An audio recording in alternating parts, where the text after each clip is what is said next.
Shalom, salam damai sejahtera Bapak Ibu, Saudara dan Saudariku seiman. Semoga saya menjumpai Anda semuanya dalam keadaan yang sehat walafiat, tetap semangat, tetap tersenyum dan tetap berpengharapan pada Tuhan kita Yesus Kristus. Anda semuanya selalu dalam lindungan kasih Tuhan. Buat saudara-saudariku yang sakit, dalam nama Tuhan Yesus, Anda sembuh.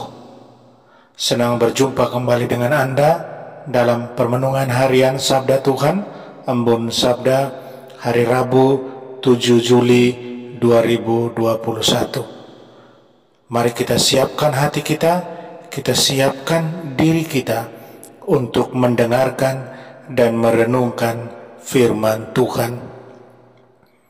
Tuhan sertamu dan sertamu juga. Inilah Injil Yesus Kristus menurut Santo Matius. Dimuliakanlah Tuhan.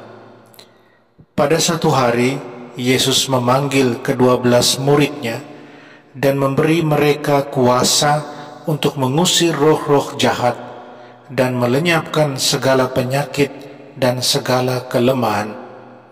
Inilah nama ke-12 rasul itu.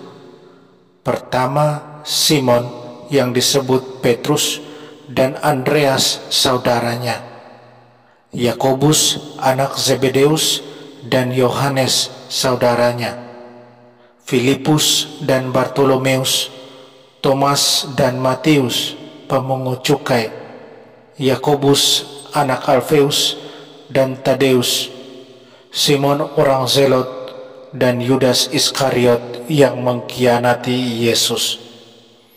Ke-12 murid itu diutus oleh Yesus dan ia berpesan kepada mereka, "Janganlah kalian menyimpang ke jalan bangsa lain atau masuk ke dalam kota Samaria, melainkan pergilah kepada domba-domba yang hilang dari umat Israel. Pergilah dan wartakanlah, kerajaan Allah sudah dekat." Demikianlah Injil Tuhan. Terpujilah Kristus. Saudara dan saudariku seiman, saya ajak Anda merenungkan, kita orang terpilih, bagikanlah hartamu dengan orang lain. Saudara dan saudariku, kita yang mengaku diri pengikut Yesus, kita harus sadar sungguh bahwa kita ini adalah orang-orang terpilih. Tuhan sendirilah yang memilih kita untuk mengikutinya. Dia memanggil kita bahkan dengan nama masing-masing untuk mengikutinya. Kita tahu mengikuti Tuhan tidak mudah. Mengikuti Tuhan ada konsekuensinya. Konsekuensinya salah satunya adalah hidup berbagi. Dan hari ini kita diingatkan untuk mewartakan firman Tuhan, untuk mewartakan Tuhan itu sendiri lewat hidup berbagi. Berbagi apa? Berbagi harta yang kita miliki, apapun itu. Harta yang notabene datangnya dari Tuhan. Kita diundang untuk berbagi kepada mereka yang membutuhkan, kepada sama saudara dan saudari kita yang membutuhkan.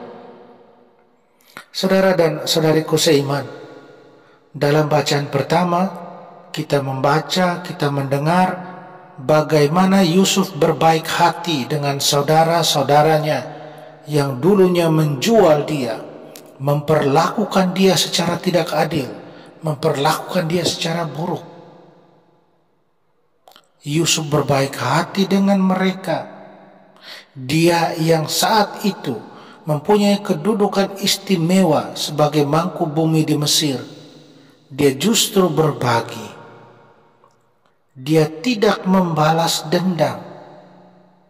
Dia membuka semua lumbung gandum untuk dijual, baik kepada orang Mesir dan juga kepada orang-orang Israel, bahkan kepada seluruh bumi dikatakan dalam bacaan pertama, karena kelaparan hebat yang melanda.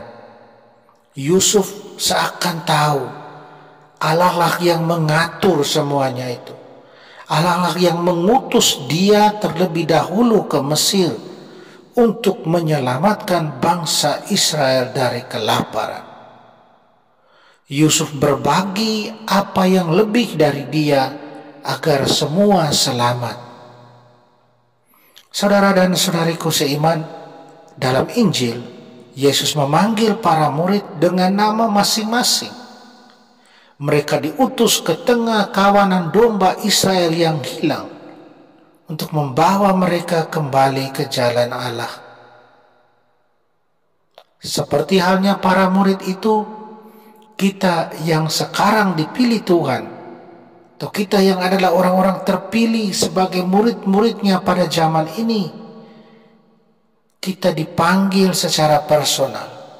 Kita diutus untuk membawa pulang semua yang menyimpang dari jalan Allah. Dan untuk itu kita bisa buat dengan hidup berbagi.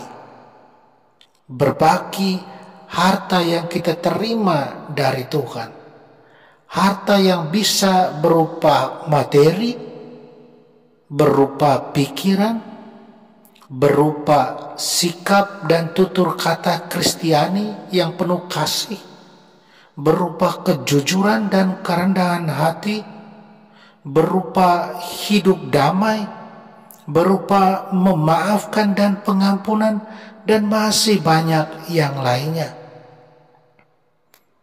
Saudara dan saudariku seiman, memang tidak mudah untuk itu. Kita semua menyadarinya. Tetapi bukan tidak mungkin untuk hidup berbagi, asalkan kita mau keluar dari keegoan kita, dari ingat diri kita, untuk melihat dengan kacamata Tuhan, melihat bahwa Tuhan mengatur semuanya dan Tuhan mau kita untuk keluar untuk hidup berbagi dan bukan hidup untuk diri kita sendiri. Mari kita contoh Yusuf, tokoh perjanjian lama yang kita dengar dalam bacaan pertama, dalam hidup berbagi yang tidak menyimpan dendam. Dia berbagi dengan siapa saja termasuk mereka yang berbuat buruk terhadap dia. Mari kita jadi murid-murid Yesus zaman ini yang penuh dengan ketulusan dalam berbagi demi kerajaan Allah. Amin. Mari kita berdoa, mohon kekuatan dari Tuhan. Allah Bapa Raja Damai, semua yang haus akan keadilan dan kedamaian, Kau sinari cahaya pengharapan dalam diri Yesus Putramu terkasih. Perkenankanlah pula kami menjadi saksi warta sukacita itu. Ajarilah kami untuk memahami bahwa hidup kami terlampau berharga untuk digadaikan dengan materi apa saja.